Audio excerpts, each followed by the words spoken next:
Faridabad cyber थाने के प्रभारी inspector प्रथम चौहान हैं और आपको बता दें कि भारत सरकार ने एक अभियान चलाया है, साइबर खिलाफ जागरूकता अभियान चलाया है और पूरे अक्टूबर में ये अभियान चलेगा। अभी इंस्पेक्टर साहब बताएंगे कैसे कैसे जागरूक करेंगे, कहाँ कहाँ जागरूक करेंगे।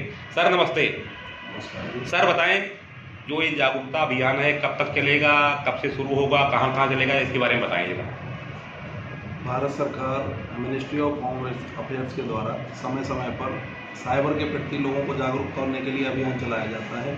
तो प्रत्येक माह के पहले बुधवार को तो पहले से ही चला आ रहा है, लेकिन इस बार पूरे अक्टूबर माह के लिए हमारी सरकार और भारत सरकार के आदेश अनुसार हमें पूरे अक्टूबर माह में प्रत्येक दिन लोगों को जागरूक करना है कि साइबर क्राइम क्या होता है, साइबर क्राइम से कैसे बचें, और अगर साइबर क्राइम हमारे साथ हो जाए तो हम उसकी शिकायत कहाँ करें। इसके लिए हमारे फरीदाबाद में 3 थाने हैं और 25 साइबर डेस्क हैं, जो प्रतिदिन स्कूल, कॉलेज, अस्पताल, मार्केट और इवन जो भी पब्लिक पैलेस होगा जहाँ पर पब्लिक जाती है वहाँ पर पंपलेट बांट कर लोगों को इकट्ठा करके जागरूक करके, सभाएं करके, नुक्कड़ नाटक करके और रैली निकाल कर लोगों को जागरूक किया जाएगा, जिसके तहत हम लोगों को यह बताने वाले हैं कि साइबर क्राइम एक क्रिमिनल एक्टिविटी है जो कंप्यूटर और फ़ोन के द्वारा इंटरनेट का इस्तेमाल करके होती है।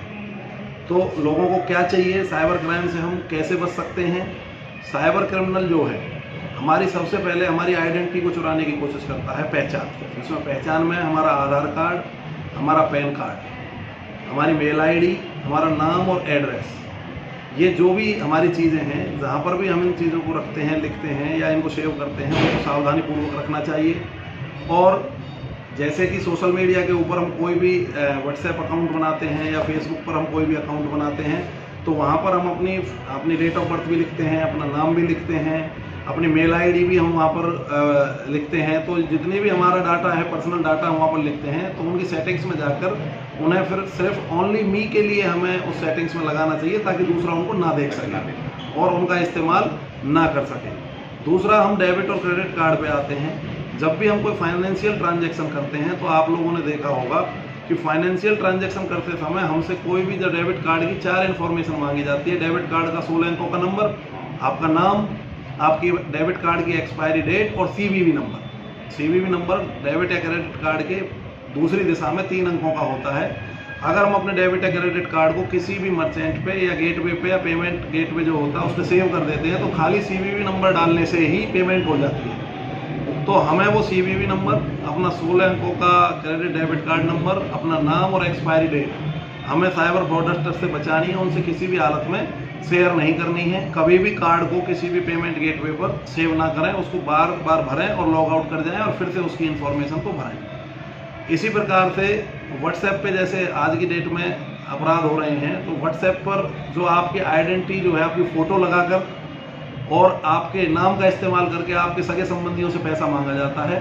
तो उसमें जो व्हाट्सएप पे आप सेटिंग्स में जाएं और जो आपकी प्रोफाइल पिक्चर आपने लगा रखी है उसके लिए सेटिंग्स में सेव में ओनली फॉर कॉन्टैक्ट्स के लिए उसको लगाएं, यानी मेरे कॉन्टैक्ट्स जो मेरे फोन में सेव्ड हैं वही मेरी प्रोफाइल पिक को देख सकें। इसलिए बाहर से कोई साइबर फ्रॉडस्टर उसको कॉपी नहीं कर पाएगा।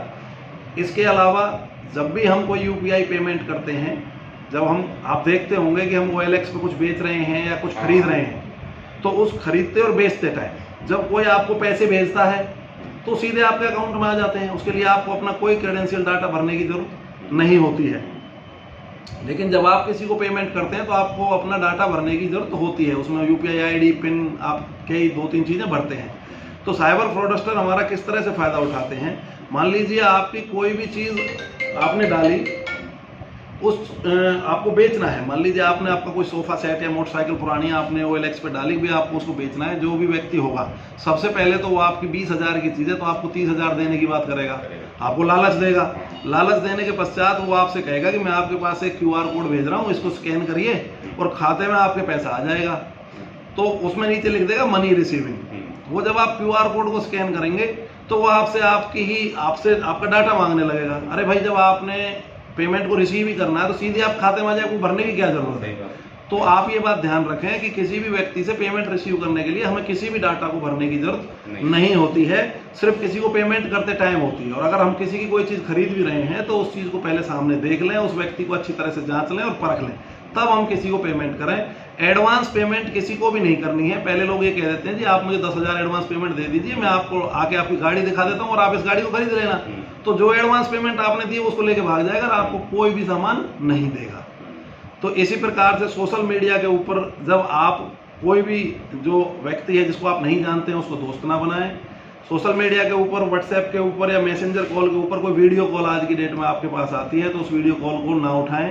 सिंपल सेलुलर कॉल करें उस नंबर को निकालने के बाद। सेक्सटॉर्शन जैसा विषय आज बहुत खतरनाक हो चुका है, क्योंकि आपके पास कॉल आएगी, वीडियो कॉल आएगी व्हाट्सएप के ऊपर, रात्रि के समय भी आ सकती है। तो जब भी वो कॉल आपके पास आती है उधर से एक आपके जो कैमरा है उस पर आपको एक पिक्चर दिखाई देने लगती है जिसमें एक लड़की भी हो सकती है, वो न्यूड अवस्था में हो सकती है। तो जैसे ही आप अपने वीडियो कॉल को रिसीव करते हैं तो आपकी फ़ोटो भी उधर से आपके फ्रंट कैमरे से उन्हें दिखाई देने लगती है और उसकी वो वीडियो बना लेते हैं। अगर आपकी वीडियो भी नहीं बनती है तो आपके चेहरे को इस्तेमाल करके फ़ोटो को मॉर्फ करके वो आपकी वीडियो बना लेते हैं। उसके बाद आपको तुरंत धमकी आने लगती है कि मैं फलानी जगह से बोल रही हूँ और आपने मेरे साथ गलत काम किया है, आपकी वीडियो है, मैं जिसको वायरल कर दूंगी, आपको अकाउंट नंबर मिलेगा और इसमें आप इतने पैसे भेज दें। पहली बार में या तो आप डर जाएंगे और आप नहीं डरेंगे तो दोबारा फिर आएगा भी मैं थाने से बोल रहा हूँ, सीबीआई से बोल रहा हूँ। इस तरह से आपको झूठ बोलकर वो आपके पैसे हटना चाहेंगे। तो इसके बारे में मैं कहना चाहूँगा कि पहले तो आप व्हाट्सएप कॉल या मैसेंजर कॉल जो किसी ऐसे नंबर से आ रही हो जिसको आप नहीं जानते हैं उसको ना उठाएं। और अगर गलती से हम उठा भी लेते हैं तो तुरंत हमें उसको काट देना चाहिए और पुलिस को तुरंत आगे सूचित करना चाहिए और उस नंबर को ब्लॉक कर देना चाहिए। तो इतनी सारी बातें मैं कह रहा हूँ। अगर आजकल लोन के नाम पर भी ठगा जा रहा है लोगों को, जो है क्या मामला है? ये सारी जो चीज़ें हैं लोन के नाम पर, पॉलिसी के नाम पर, नौकरी देने के नाम पर, मैंने शुरू में कहा था कि हर हालत में कोई भी व्यक्ति जो हमें ठगेगा वो हमसे हमारी पर्सनल इन्फॉर्मेशन ही मांगेगा। लोन देने के नाम पर जैसे बुजुर्ग व्यक्ति हैं, आजकल बुजुर्ग व्यक्ति जो रिटायर होते हैं उनके खाते में पैसा होता है तो वो पुरानी पॉलिसी चलाए रखते हैं। कुछ पॉलिसियों को वो भरते नहीं है तो बीच में लैप्स हो जाती हैं, या पॉलिसी जो उनका टाइम बच रहा है उन पॉलिसीज को निशाना बनाते हैं। तो भाई आपको एक हैंडसम अमाउंट दे देंगे, आप अपना एक मुश्त इतनी रकम भर दीजिए, धीरे धीरे बात करके उनसे ज़्यादा पैसा ले लेते हैं, ज़्यादा पैसा प्रोवाइड करने के नाम पर। तो वो लोग लालच में आके वो पैसा दे देते हैं और वो अपने क्रेडिट कार्ड, डेबिट कार्ड, आपके खाता संख्या, आपके पिन, OTP सभी को उनके साथ शेयर कर देते हैं और आपके खाते में भी जो पैसा होता है उसको भी वो लूट लेते हैं। तो इसी प्रकार लोन देने के नाम पर बहुत सारे लोग हैं जिन पे आज पैसे की कमी है। तो आदमी को जो इंस्टेंट लोन है, लोन ऐप्स का भी बहुत जाल फैला हुआ है। जो हम अगर गूगल पे जाएंगे या लोन प्ले स्टोर पे जाएंगे तो वहाँ आप लोन ऐप लिखेंगे तो उस लोन ऐप के अंदर काफ़ी सारे नाम आ जाएंगे आपके पास। वो आपको सप्ताह भर के लिए, 10 दिन के लिए 2,000 से लेके 5,000 तक का लोन दे रहे हैं। ऐसा करके हम 10 से 15, 20 ऐप से लोन ले लेते हैं, फिर हम उनको भर नहीं पाते हैं। वो जब हम लोन लेते हैं तो उस समय वो हमसे हमारे कॉन्टैक्ट्स और गैलरी की एक्सेस पे हमारा जो एग्रीमेंट आता है उसको हम यस कर देते हैं। उसके पश्चात हम लोन तो भरते नहीं है लेकिन हमारी गैलरी के अंदर जितने भी हमारे फोटो होते हैं वो उनको देख लेते हैं, या आपके कॉन्टैक्ट्स जितने होते हैं उन कॉन्टैक्ट्स को उनके पास चले जाते हैं। फिर उन कॉन्टैक्ट्स पर गाली देने का, अभद्र व्यवहार करने का, ऑब्सीन मैसेज भेजने का खेल शुरू होता है। तो मेरी सभी को ये सलाह है कि इस छोटे से लोन अमाउंट के लिए या किसी के लिए उन पे ना जाएं। कोई भी लोन ऐप से आप लोन ले रहे हैं तो पहले ये देख लें कि ये NBFC रजिस्टर्ड है या नहीं है, ये मान्यता प्राप्त है या नहीं है, उस लोन ऐप से हमें लोन लेना सेफ होगा या नहीं होगा। फिर भी हम लोन ऐप ले लेते हैं और इस तरह समस्या आती है तो उसके बाद भी तुरंत पुलिस को सूचित करें। तो मैं समराइज करते हुए ये कहना चाहूँगा कि सभी प्रकार का जो अपराध होता है साइबर फ्रॉड में, चाहे आप, मैंने जो कहा व्हाट्सएप पे हो रहा है, सोशल मीडिया पे, चाहे फेसबुक पे हो रहा है, इंस्टाग्राम पे हो रहा है, चाहे डेबिट क्रेडिट कार्ड से हो रहा है या ATM में हो रहा है, या फिर आपके जो आपने कहा पॉलिसी के नाम पर, लोन लेने के नाम पर, या किसी भी प्रकार से हो रहा है, सभी प्रकार के साइबर फ्रॉड में उनका निशाना आपकी पर्सनल इन्फॉर्मेशन होती है।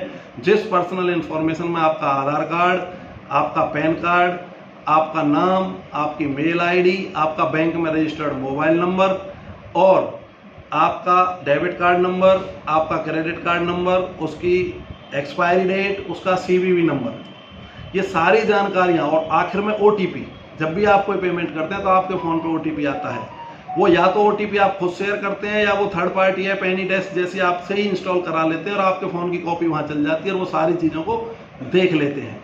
तो मैं सभी बच्चों को, बुजुर्गों को और जितने भी हमारी महिलाएं हैं या हमारे जो भाई बंधु हैं या स्टूडेंट्स हैं, सभी को इसके साथ अवेयर करना चाहूँगा कि जो क्रेडेंशियल्स इन्फॉर्मेशंस मैंने आपको बोली हैं इनको किसी के साथ भी शेयर ना करें। फिर भी अगर आप लोग साइबर फ्रॉड का शिकार हो जाते हैं तो हम शिकायत कहाँ करें और कैसे करें, इसके लिए हमारी जो MHA है, मिनिस्ट्री ऑफ होम अफेयर्स की तरफ से एक हेल्पलाइन नंबर जारी हुआ है 1930। ये नंबर बहुत ही इम्पोर्टेंट नंबर है क्योंकि ये सभी गेटवेज, मर्चेंट्स, सब्सिडरीज जितने भी हैं और बैंक नोडल्स उनसे जुड़ा हुआ है। सबसे पहले जब हम साइबर फ्रॉड का शिकार होते हैं तो तुरंत हमें 1930 पर 1930 पे कॉल करना चाहिए। ये यहाँ पर क्या होता है, वहाँ से आपसे 2 या 3 क्वेश्चन पूछे जाएंगे। आपका नाम क्या है, आप कहाँ रहते हैं, आपका बैंक अकाउंट किस बैंक में था। तो ऐसे 2, 3, 4 सिंपल क्वेश्चन होंगे जिनका पता आपको होगा। जैसे ही वो आप वहाँ फ़ोन करेंगे और ये इन्फॉर्मेशन उनके पास जाएगी तो ऑटोनोमस मोड पर आपका पैसा कहीं से भी किसी बैंक अकाउंट से आपके से कटा और किसी भी बैंक अकाउंट में गया वो अपने आप सीज हो जाएगा। अगर आप अपने साइबर फ्रॉड के होने के विदिन 5 और 10 मिनट्स इस पर कॉल कर देते हैं तो मैं आपको अश्योर करता हूं कि आपका लुटा हुआ पैसा अगर बैंक अकाउंट में या किसी गेट में या वॉलेट में है तो वो ज़रूर आपके पास सीज होकर वापस आ जाएगा। अगर आप इस पर कॉल करने में देरी करते हैं तो इतनी देर में वो साइबर फ्रॉडस्टर्स पैसे को किसी माध्यम से निकाल लेते हैं। तो मेरी आप सबसे ये अपील है कि इस नंबर को मैं मीडिया के द्वारा आपके पास पहुंचा रहा हूं तो आप अपने सभी परिवारजनों के पास पहुंचाएं कि 1930 पे कॉल करें। दूसरा स्टेप क्या है कि बहुत सारे लोग सोचते हैं कि भाई बैंक हमारा पैसा वापस करेगा या कोई वॉलेट हमारा पैसा वापस करेगा। तो मैं बता देता हूं, बैंक या वॉलेट या कोई भी ऐसा गेटवे या जो है आपका या मर्चेंट है तभी आपका पैसा वापस करता है जब गलती उसके एंड पर होती है।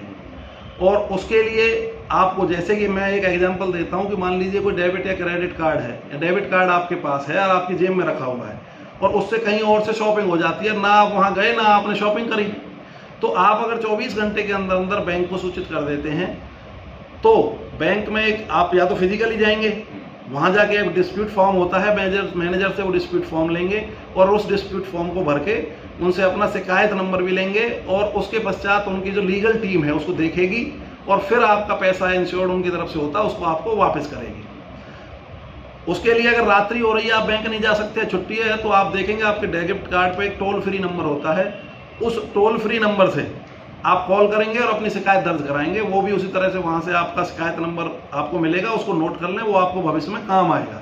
तो मेरा कहने का मतलब ये है कि अगर आपका कार्ड आपके पास है और उस कार्ड से कहीं पैसे निकल गए या कोई शॉपिंग हुई है, यानी कि उसका क्लोन किसी ने बना लिया है, तो उस क्लोन से वो काम हुआ है, तो आपका वो पैसा वापस आ सकता है। उसके लिए आपको 24 घंटे में बैंक को सूचित करना होगा। साथ साथ आप 1930 पर कॉल करके पुलिस को सूचित करें। 1930 पर कॉल करने से सिर्फ पैसा ही सीज नहीं होता है, आपकी शिकायत भी पुलिस के पास पहुंच जाती है। जैसे ही आप 1930 पर कॉल करते हैं तो वहां आपका नाम, मोबाइल नंबर, सब डाटा आता है। फिर वहां से आपको एक लिंक भेजा जाता है, उस लिंक को ओपन करके आप सारी शिकायत का विवरण उसमें भर सकते हैं और वो शिकायत यूं कि कंसर्न थाने में, जैसे कोई NIT का रहने वाला है, मैं NIT का SHO हूं, तो NIT से अगर वो बताता है कि मैं कॉल कर रहा हूं तो 1930 पर कॉल करते ही वो शिकायत अपने आप मेरे थाने के अंदर आ जाएगी और उस शिकायत पर मैं आगे बढ़ूंगा। उनको मैं कॉल करूंगा और उस पर जो मुलजिम होंगे उनको हम अरेस्ट करने की कोशिश करेंगे और उनका पैसा वापस लाएंगे। तो सबसे पहले मैंने बताया 1930 पे कॉल करें। तुरंत ही आप बैंक के, रात्रि है तो आपके हेल्पलाइन नंबर पे कॉल करें और बैंक नज़दीक है तो बैंक में जाके अपना डिस्प्यूट फॉर्म भरें। ये 2 बातें हैं। अगर आपने बैंक में 24 घंटे के अंदर आप अपनी शिकायत दर्ज नहीं कराते हैं उनको, तो उनकी नॉर्म्स के हिसाब से फिर वो लीगल कमेटी के पास नहीं जाता है। आगे जो शिकायत आप NCRP पोर्टल पे भी कर सकते हैं, national cyber crime reporting portal. आप उसे अगर आप अपने इंटरनेट पर गूगल पे टाइप करेंगे तो आपके सामने पोर्टल खुल जाएगा। उस पोर्टल पे आप अपने स्टेट, अपने डिस्ट्रिक्ट चूज करें और डिस्ट्रिक्ट चूज करने के बाद थाना चूज करें और उसमें अपनी शिकायत को आप अपलोड कर सकते हैं। वो शिकायत भी हमारा पोर्टल थाने में चलता है, जिस थाने की होगी उसी थाने में अपने आप पहुंच जाएगी और आ जाएगी। ये तो मोड्स हैं आपके कि आप बिना पुलिस स्टेशन आए ऑनलाइन तरीके से किस तरह शिकायत कर सकते हैं। आखिरी तरीका, हमारे प्रत्येक थाने के अंदर साइबर डेस्क है और 3 साइबर थाने हैं। मैं बता देता हूँ, NIT का जो थाना है वो मैं खुद इंस्पेक्टर बसंत कुमार उसमें SHO लगा हुआ हूँ और वो आपका सेक्टर 19 के अंदर बैंड मार्केट के अंदर है और मेरा मोबाइल नंबर है 9582200087। जो सेंट्रल जोन है उसका जो थाना है वो आपके सेक्टर 17 है पुलिस स्टेशन के फर्स्ट फ्लोर पर है, जिसके इंस्पेक्टर सतीश कुमार SHO लगे हुए हैं। उनका मोबाइल नंबर 9582203322 है। और बल्लभगढ़ जो उनका जो थाना है हमारा, वो सर्वोदय हॉस्पिटल के सामने हमारा सेक्टर 8 पुलिस स्टेशन है, उसके फर्स्ट फ्लोर पर है, जिसके इंस्पेक्टर नवीन कुमार SHO लगे हुए हैं, जिनका मोबाइल नंबर 9582209555 है। तो इस तरह 3 थाने हैं। आपके नज़दीकी जो थाना जिसकी जुरिडिक्शन में आप रहते हैं उन सभी में साइबर डेस्क है। आप जहां भी पुलिस का थाना या चौकी है या पुलिस स्टेशन है, कहीं भी जाकर अपनी शिकायत कर सकते हैं और अपने शिकायत से संबंधित बातचीत को वहां बता सकते हैं। तुरंत आपकी शिकायत ली जाएगी और उस पर कार्रवाई अमल में लाई जाएगी। अंत में मैं फिर कहूँगा 1930 पर कॉल करें, आपका पैसा बच जाएगा। धन्यवाद।